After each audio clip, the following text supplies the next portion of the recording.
going on, everybody? It's your favorite dating coach. Hopefully I already know I'm your favorite dating, but I'm not even going to question it. I'm your favorite dating, I should start saying that. I'm your favorite dating coach, Elliot Scott.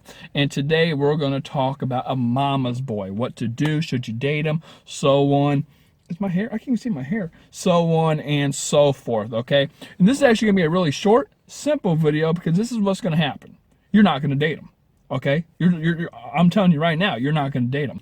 That's the same thing as a guy dating a woman with daddy issues, okay? I really do think a mama's boy is, a little bitch. He's a little bitch. He probably didn't have a masculine role model in his household. Now again, that could be a whole different thing. That could be parenting. I mean, that's a whole different discussion. You can have a whole different opinion than I do. But personally, I believe from human dynamics, studying a lot of evolutionary theory, so on, and so knowing how society actually runs, not what society is feeding down your throat. I do believe you need a masculine and a feminine role model to teach you how to upbring. I don't want to use some big word, but just how to come about in society and how to function properly against the I feel a lot of the times when a guy doesn't understand a woman or a woman doesn't understand why a guy is the way he is, it's because they didn't learn those things from their parents who might have not been in the natural energies. Now again, that could be a parenting whole thing, whatever. You can disagree with me on that, but let me tell you something. It's easier said than done. I understand when you're thinking, well, I really like the guy. I'm falling for him. He's sweet. He's good to me. Listen, man, when emotions are high, intelligence is low. Don't just jump into it and think it's okay just because you like the guy. A mama's boy is a mama's boy for a reason. That sounds all good. It might sound even cute to some weirdos out there. But let me tell you something, when you're in a relationship, that's a whole different story. That's a whole different mechanic going on when, he's a certain way because of his mom, or he's always going to pick his mom over you, or side with his mom over you, or he's going to show his mom more attention, whatever it is, okay? You have to understand that when it comes to, I tell women this all the time when it comes to just certain things. It could be anything. You have to, when it's outside the relationship, it's one thing, but when it becomes inside the relationship, it's a whole other thing. We'll take online dating, for example. Great, you met the guy online, but guess what? When you guys are dating, the fact that you met him online still says something inside the relationship. Is he going to get rid of him? Why is he online in the first place? Can you trust him? What are his real intentions with the online date?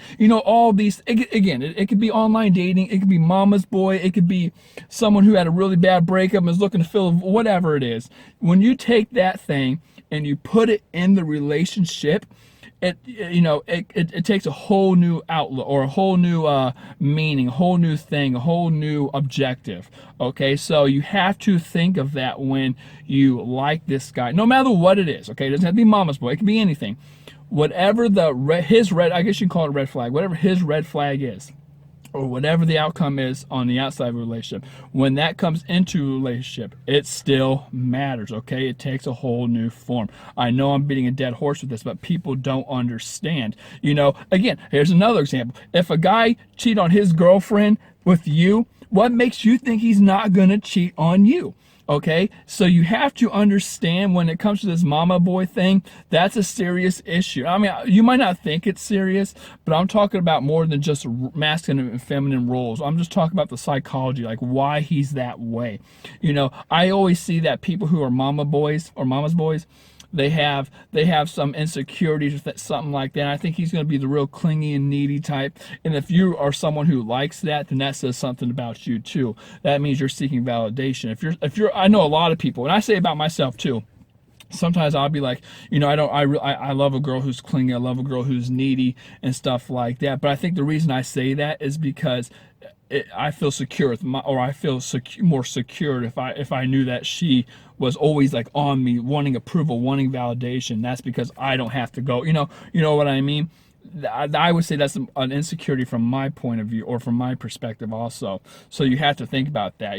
Those guys are really needy, clingy, insecure, and things like that. And again, you might be okay with that, but that says something about you, which again is a deeper underlying issue when put in a relationship, is going to do a lot of havoc. You have to fix these things. I tell women all the effing time, you know, they want to get right back in a relationship after they break up with someone. Hun, wait at least 6 months and learn from it, build from it. Go see a therapist if you have to. I'm not saying you have to see a therapist after you get out of a breakup because it's so traumatizing. Just see a life coach, see a therapist, talk to me. Do it anyway, just to learn and build and grow. See, people do not take advantage of knowledge, wisdom, and growth. They're too busy with Kardashians. They're too busy on Snapchat. They're too busy watching all my videos on YouTube, which keep going, do that. I want that part, they're too busy with all these things, and they're not focusing on growth. They're not reading the books they need to read. They're not watching the things they need to watch. They're not stepping out of their comfort zones. They're not growing. They're not investing money back in themselves, I hate when people always make this excuse, I don't have enough money. You have enough money. It's just like time. It's priorities, man. If you really, really wanted it and you needed it, you will find a way to get it. And a lot of people might say, I hear people tell me, oh, you're too expensive, which I'm not. Are you kidding me? I know people who are paying thousands of dollars for an hour session compared to what I'm paying for. Either way, they might say I'm too expensive. And I'm like, stop looking at the damn price and look at the value, man. That's what it comes. You have to become valuable. You have to surround yourself with valuable things. You have to read, promising, like I said, promising books. You have to come across promising media. Hang out with promising people. Okay, you have to fall in love with promising people, trust promising people, become the person who's trustworthy. All these things. Okay, now I'm going way off rant here. Now, whatever. The main thing is, no matter what it is, if he's a mama's boy, if he's mama's boy, don't date him, because it's a deeper issue that's only going to hurt you. And again, I know you're emotionally involved, but when emotions are high, intelligence is low. You're not thinking. You're following your heart. And let me tell you something. You might not like this, but that follow your heart shit. Yeah, media, mainstream, romantic comedies all gave you that. Start thinking a little more logical, and you'll be amazed when it comes to analytics on how far you actually get in life. Okay, but with that being said, I love you, ladies. Take care and peace.